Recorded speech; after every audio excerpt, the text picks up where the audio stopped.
Pak, izinkan saya memperkenalkan diri. Nama saya Kansa Nabila dari Politeknik Kementerian Ketenagakerjaan.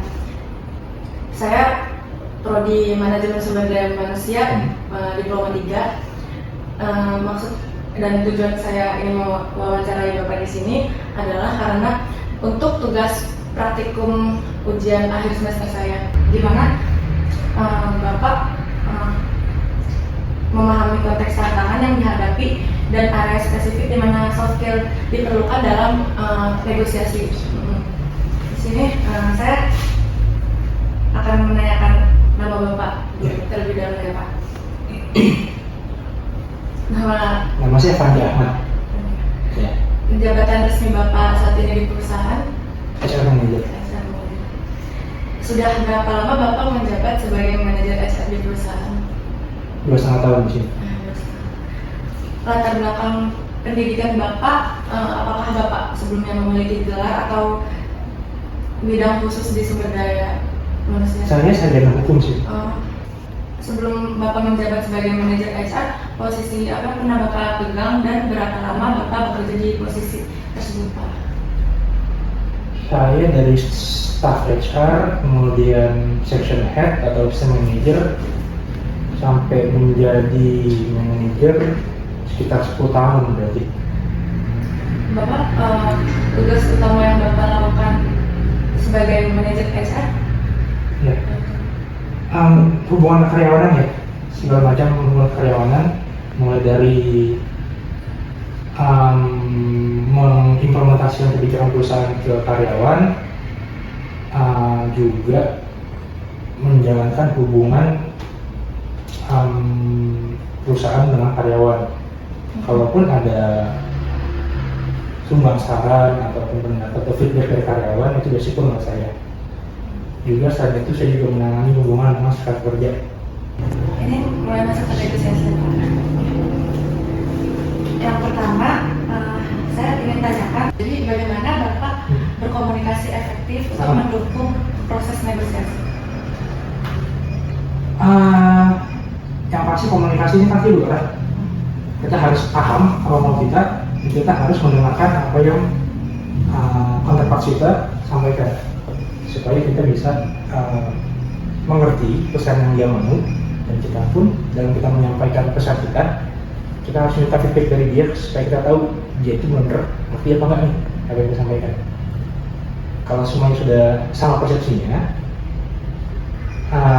mereka dari dengan cara-cara yang nggak bisa dipelajari sendiri harus berjalan ya, itu sih bisa nanti dicapai.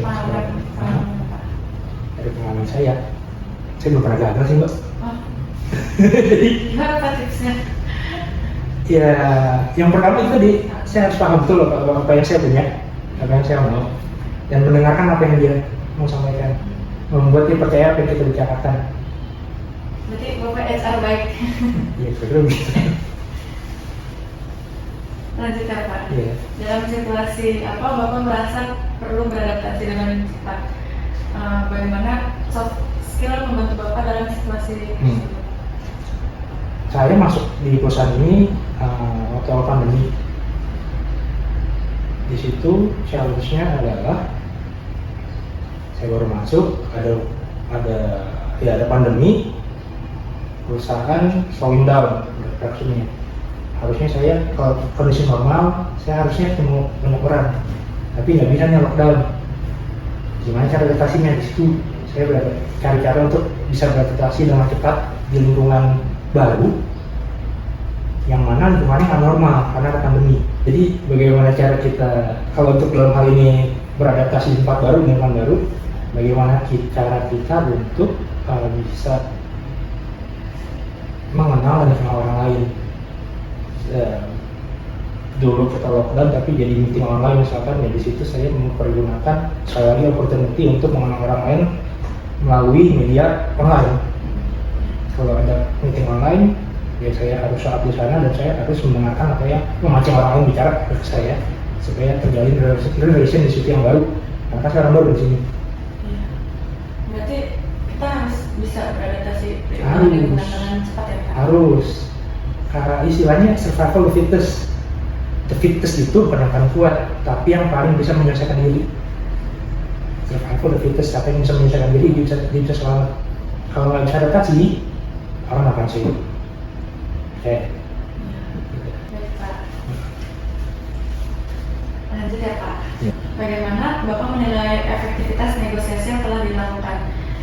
Jadi memahami kriteria yang digunakan untuk mengevaluasi hasil negosiasi, kayak indikator keberhasilan. Nggak tahu ini apakah di tempat lain sama apa enggak, tapi kalau di perusahaan-perusahaan ini kita punya KPI, Key Performance Indicator atau Index. KPI saya sih nggak pernah di bawah 100%, terutama untuk hal-hal negotiation dengan serikat pekerja. Mungkin ya itu indikatornya bahwa efektivitas negosiasi saya seperti apa di situ. Selalu KPI. Lanjut ya Pak.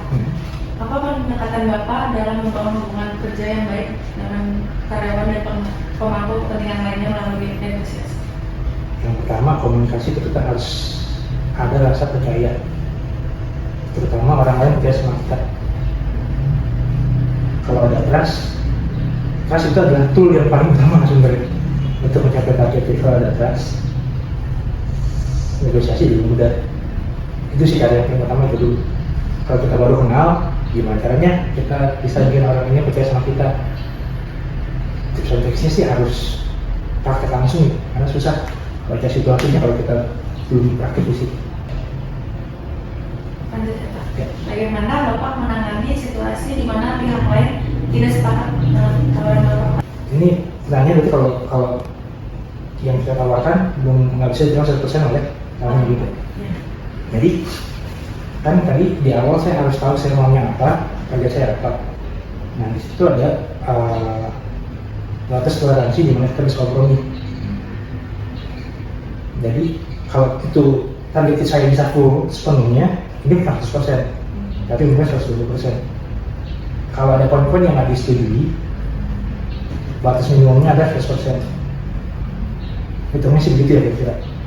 Jadi kalaupun ada yang dia nggak bisa terima, itu ada batas toleransi yang mana sebenarnya itu udah cukup di situ.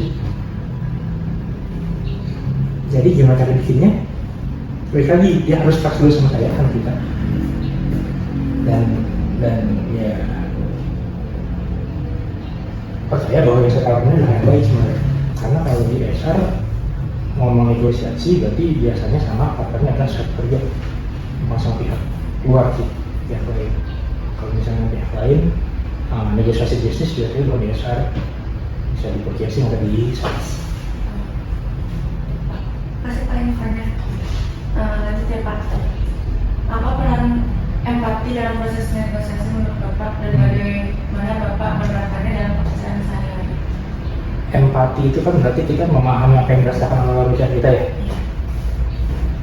Itu bisa digunakan, tapi kalau dalam posisi saya sih, saya nggak akan mengandalkan empati yang terlalu besar, karena khawatirnya nanti jadi bias nih, nggak objektif. Maka saya kan harus objektif untuk memenuhi target saya sendiri. Memang empati dibutuhkan supaya dia bisa percaya sama kita, tapi kita jangan terlalu tenggelam di dalam rasa empati itu.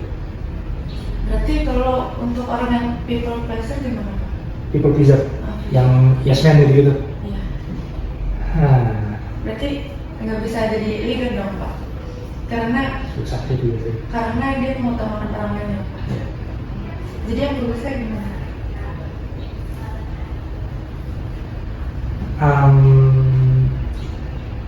Ada kalau misalkan kita memaksa pendapat, misalnya apa? Ada yang kompromi, ini bisa jadi win-win, atau yang people pleaser tadi pasti lose, yang yang win. Kalau dia people pleaser, kemungkinan besar dia akan lose. Yang dia mau dia lepas demi orang lain senang. Kalau menjadi leader sih, kalau di yang sepanjang sepengalaman saya nggak bisa jadi people pleaser, karena targetnya akan fulfill. Kecuali yang dia please adalah atasannya, berarti kan dia ada pihak lain yang dia nggak bikin senang ya kan, tetap aja itu nggak apa-apa kalau gitu. Tapi kalau misalkan rekan yang selevel atau yang di bawahnya yang dia bikin tips, bikin dia senang, kemungkinan besar dia nggak akan bisa jadi leader yang lebih tinggi lagi karena targetnya nggak terfulfill kalau kayak gitu kan. Berarti kalau mau masuk perusahaan harus tes DISC dulu nggak Pak? Ada perusahaan-perusahaan yang menerapkan tes di situ. Dia nggak, karena itu kan semacam aptitude test ya, yang nggak fully menentukan orang itu seperti apa, tapi kira-kira dia cocoknya ada di mana, di posisi apa gitu. DISC itu merupakan salah satu metode untuk menilai karakter atau attitude seorang, tapi nggak selalu itu jadi patokan. Bapak pernah tes DISC nggak Pak? Nah, Pernah. pernah belajar juga untuk tes itu. Boleh tahu Pak? Apa tuh? D atau steadiness atau Saya. ya. Bentar. Ada lagi, soalnya sistemnya lain lagi, illumination Apa Pak? illumination benar. Itu generator, visioner, konektor, satu lagi saya lupa ingat lagi yang dia harus sesuai dengan data orangnya. Nah, saya itu di Illuminate itu saya di generator biasanya. Kalau di DISC kayaknya di D. DISC saya belajarnya itu nggak akan lalu. Lupa lagi sih. Ya soalnya dosen saya bilang kalau D sama D itu nggak boleh digabung Pak. Ya, Katanya dalam suatu tim. Menurut Bapak gimana? bisa aja kalau yang satu tapi dominannya lebih berkurang, lebih less dibanding yang satu. Karena kalau dua-duanya kelas, ya jadi dua kepala. Nah, mungkin kayak tadi ini yang konsep yang baru saya yang sebelumnya tadi saya generator, visioner, generator sama generator biasanya satu harus kalah. Visioner sama visioner nggak bisa. Karena dua-duanya punyanya apa visi, tapi nggak bisa kerjain, gitu. Jadi harus ada yang saling melengkapi. Hasilnya kayak gitu. Kalau Bapak tadi yang sesuai harus dengan generator. Ya. Biasanya kalau orang yang generator terbinya dia agak berkurang, jatuhnya ke ini konektor. Lanjut Pak. Hmm. Dalam pandangan Bapak, seberapa penting keterampilan negosiasi bagi seorang manajer HR dibandingkan dengan keterampilan teknis? Harus, karena kita harus bisa komunikasi dengan orang lain dan kita harus bisa merubah habit orang lain menjadi sesuai dengan kita. Bukan habit ya, apa? Puncak aku ya habit sih sebenarnya. Kita harus bisa membuat orang lain melakukan apa yang kita mau. Nggak cuma HR sih, tapi leader harus kayak gitu. Jadi negosiasinya ini ada di dalam kemampuan influencing orang. Lanjut Pak. Apa langkah-langkah yang Bapak ambil untuk terus meningkatkan keterampilan negosiasi dan komunikasi Bapak? Baca dan terus sering bernegosiasi atau bercakap dengan orang lain, berlatih sih maksudnya. Dan kalau bisa, misalkan saya biasa negosiasi di tempat ini, jangan di situ terus, harus ketemu sama orang lain untuk orang yang lain. Karena kalau cuma di satu tempat aja, ya mentok di situ aja kompetensinya. Jadi pengalamannya misalkan 12 tahun di tempat A, skill dia bukan 12 tahun di situ, tapi mungkin 2 atau 3 tahun di situ, udah mantap. Jadi dia harus bisa bernegosiasi di tempat lain juga, supaya skill dia belum bertambah sesuai dengan waktu. Kalau menurut Bapak, kalau pengalaman ini butuhnya berapa tahun Pak kalau di perusahaan? Menurut saya sih minimal 2 tahun ya. Ya. 2 tahun harus bisa mastering. Kalau misalnya belum bisa, setahun lagi. Kalau masih belum bisa, sebaiknya cari tempat lain. Karena nanti nggak cocok di situ mungkin. Sudah Pak. Sudah. Terima kasih banyak Pak.